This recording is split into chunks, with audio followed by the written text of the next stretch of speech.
The Senate Judiciary Committee hearing on congressional oversight authority and executive privilege had been convened as what committee leadership characterized as essential examination of whether aggressive legislative investigations represented appropriate constitutional accountability or dangerous overreach that threatened to destabilize interbranch relations through what critics argued was partisan weaponization of congressional power disguised as legitimate oversight. With the hearing featuring testimony from constitutional scholars, former executive branch officials, and congressional representatives, including House members whose oversight work had generated significant controversy and who could explain legislative perspective directly rather than through second-hand characterization, Lindsey Graham sat prominently as ranking member of the Judiciary Committee. His decades of Senate experience, including his service during Clinton impeachment and multiple Supreme Court confirmation battles, having given him extensive engagement with separation of powers questions, his reputation as political shapeshifter who adapted positions based on partisan considerations, having made him both effective advocate when defending Republican interests and vulnerable target when his shifting stances were documented, and his theatrical questioning style combining Southern charm with prosecutorial aggression, creating an environment where witnesses faced challenges that could be devastatingly effective when Graham identified weaknesses, but that could backfire spectacularly when witnesses were prepared to expose contradictions in his own positions. Jasmine Crockett had been called to testify as House member, whose oversight advocacy and constitutional expertise had made her prominent voice on legislative authority questions. Her testimony expected to defend robust congressional investigatory power against what Republican senators had signaled would be aggressive questioning, challenging whether her framework was grounded in genuine constitutional analysis or was partisan positioning, designed to justify investigations targeting Republican officials while providing theoretical justifications that conveniently aligned with Democratic political interests. The hearing had been proceeding through various exchanges when Lindsey Graham had begun what experienced committee observers recognized as his attempted development of new attack strategy, apparently recognized that previous Republican attacks on Crockett's positions had consistently failed when she provided evidence and historical documentation proving her claims. Graham appeared to be attempting different approach that would avoid getting into factual disputes she could win and would instead challenge her on theoretical grounds about whether any congressional the framework could genuinely constrain partisan abuse regardless of how sophisticated its constitutional articulation. His new attack strategy clearly designed to shift terrain from factual questions where her preparation had proven devastating to philosophical questions about human nature and political incentives where he believed skepticism about institutional self-restraint would resonate regardless of how well-crafted her constitutional framework appeared. Then Lindsey Graham had launched what he clearly believed was his new devastating attack, a question framed as philosophical inquiry about whether she honestly believed that any constitutional framework or any set of principles could actually constrain Congress from pursuing partisan investigations. When political incentives overwhelmingly favored using investigatory power against opponents, delivered with his characteristic combination of folksy reasonableness and prosecutorial skepticism, suggesting that he was asking question any realistic observer would recognize as exposing fundamental flaw in her entire approach, regardless of its constitutional sophistication. His attack clearly designed to position her as either naive idealist who didn't understand political realities or as dishonest advocate who was articulating principles she knew couldn't actually constrain partisan behavior in ways that would undermine her credibility regardless of which option she chose. What Lindsey Graham had catastrophically miscalculated was that Crockett would respond not by defending her framework against his philosophical skepticism or by engaging with his framing about political realities, but rather by ending his new attack in literal seconds through response so concise and so devastating in proving that Graham himself was living proof that political actors could be constrained to change positions based on principles and public accountability, as evidenced by his complete reversal on Trump between 2016 and subsequent years. His documented shifts on judicial nominations between Democratic and Republican presidents, his systematic position changes, proving that behavior was indeed constrained by factors including political pressure and accountability mechanisms that her response would leave Graham visibly stunned and would leave committee room in shocked recognition that his attempted new attack strategy had been destroyed faster than any of his previous approaches, ending it in seconds by proving through his own documented record that the philosophical skepticism he was deploying was contradicted by his own behavior, demonstrating that principles and accountability could indeed constrain even the most politically calculating actors when those constraints were properly applied. If you want to see what happens when Senator tries new attack strategy based on philosophical skepticism about whether principles can constrain partisan behavior and witness ends it in seconds by proving the attacker's own documented position reversals demonstrate that such constraints work exactly as the witness's framework predicts. Subscribe to this channel immediately, because we are going to examine every element of how Crockett ended Graham's attack in seconds, and why this moment became legendary for demonstrating that sometimes the most effective responses are the briefest, ones that use attackers' own record to instantly destroy their argument.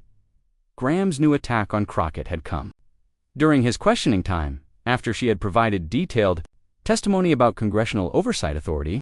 Graham had begun with his characteristic folksy setup before launching what he clearly believed would be devastating philosophical challenge. Graham had said, "Representative Crockett, I've been listening to your testimony about constitutional frameworks and oversight principles, and I have to tell you, it all sounds very sophisticated. But I want to ask you something that gets at a fundamental reality that I think you're not addressing."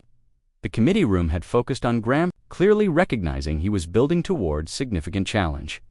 Graham had continued, "You talk about principles constraining congressional investigations, about frameworks that will ensure oversight is used appropriately rather than as partisan weapon. But, Representative Crockett, do you honestly, and I mean honestly, believe that any set of principles or any constitutional framework can actually constrain Congress from pursuing partisan investigations, when the political incentives overwhelmingly favor using investigatory power against your opponents? Because here's what I've observed in my time in the Senate. When your party controls Congress, you investigate the other party. When their party controls Congress, they investigate you.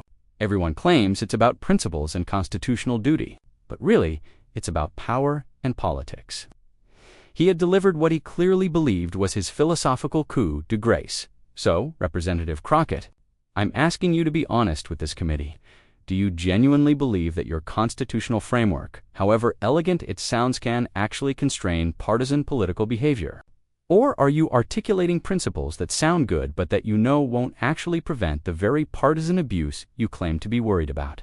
The attack had been delivered with Graham's characteristic blend of reasonableness and skepticism, clearly designed to force Crockett into defending idealistic position that he could then characterize as naive or dishonest. But what happened next would end Graham's new attack faster than anyone had anticipated. Crockett had remained calm, had paused for barely a second, then had delivered response so concise and so devastating that it would leave Graham frozen. Crockett had responded with perfect brevity. "Senator Graham, you just asked whether principles and accountability can constrain political actors' behavior. The answer is yes, and you're the proof. You've reversed your positions on presidential authority, on judicial nominations, on executive accountability based on which party was in power. Your behavior has been constrained and shaped by political factors, including public pressure and accountability mechanisms. So yes, constraints work. Your record proves it." The Senate Judiciary Committee hearing room erupted in audible reactions. Graham sat visibly stunned, his new philosophical attack having been destroyed in literal seconds through response, proving he himself demonstrated that political behavior could be constrained. But Crockett had continued. For just a few more devastating seconds, in 2016, you opposed Trump and called him unfit. Then you became his closest Senate ally. In 2016, you said Senate shouldn't confirm Supreme Court nominees in election years. In 2020, you reversed that position. Your record is systematic evidence that political actors change behavior based on constraints, including accountability and pressure. So, Senator Graham, Your entire record proves that the skepticism you're expressing about whether principles can constrain behavior is false. You've been constrained to change positions repeatedly. That's not criticism of you, it's proof that my framework about how accountability constrains behavior is correct. Your own political history is the evidence. The committee room sat in absolute stunned silence. Lindsey Graham's face showed complete shock. His carefully developed new attack strategy had been ended in literal seconds through response, proving he himself was living evidence contradicting his philosophical skepticism. Democratic committee members sat with visible expressions of satisfaction at seeing Graham's attack backfire so quickly and so completely. Even some Republican members appeared uncomfortable, clearly recognizing that Crockett had identified undeniable truth. Graham's documented position reversals proved that political behavior was indeed constrained by factors including accountability and public pressure. After several long seconds of stunned silence, Graham attempted to respond.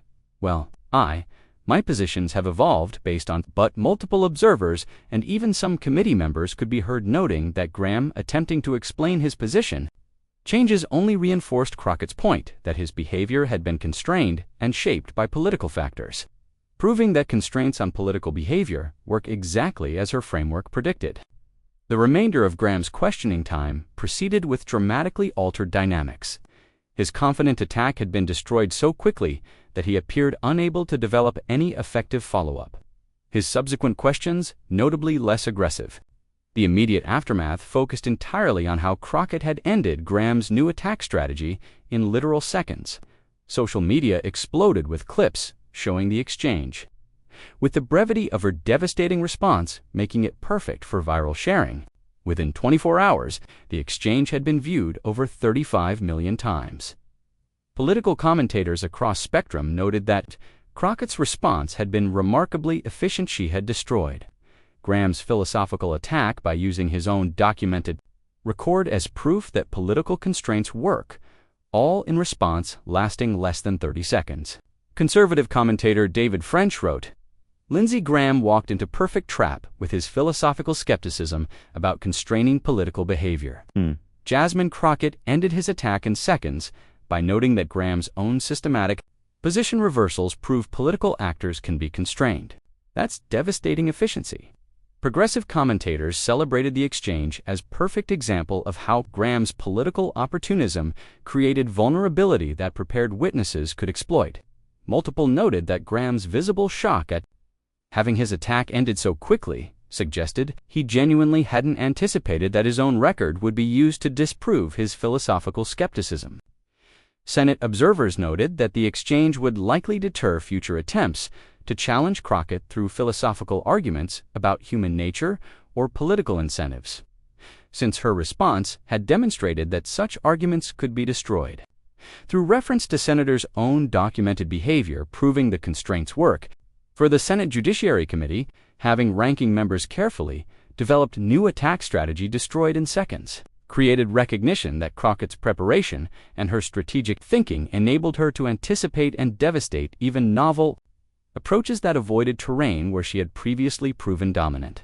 For Lindsey Graham personally, having new attack ended in seconds through reference to his documented position reversals was professionally embarrassing demonstration that his political opportunism, which sometimes served him well, created permanent vulnerability that prepared opponents could exploit through brief references to his record. For Crockett, ending Graham's attack in seconds demonstrated that sometimes the most effective responses were the briefest, ones that used attackers' own record to instantly prove their argument was false.